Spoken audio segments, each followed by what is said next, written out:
So it was 11:30 in the morning and I was out on my bike for a ride. And then I saw this, a grassy lane cutting through dense green bushes and wild plants. And immediately my mind started calculating.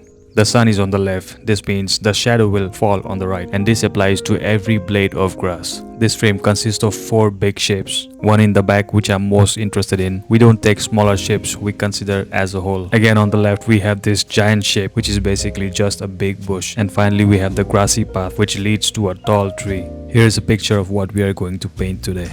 So I quickly rode back home, took my sketchbook and started making a rough sketch. First I drew the frame. We need to decide vertical, horizontal or square. Then I separate the earth and the sky with the horizon line. Then I started drawing those big shapes we just talked about. So everything leads towards the tree, which happens to be the focal point of today's painting. Now if we talk about values, the tree is gonna have the darkest of values. The bush in the back will be dark, the wild plants on the right and left will have medium value, the grassy part will be light, and the sky will have the weakest of all.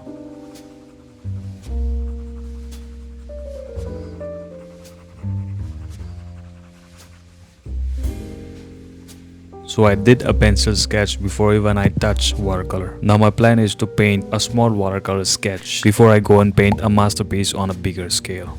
By the way, here is my new Instagram account where I share my photography, and it might be helpful for you to get some references out of it. It's called Rainfogger.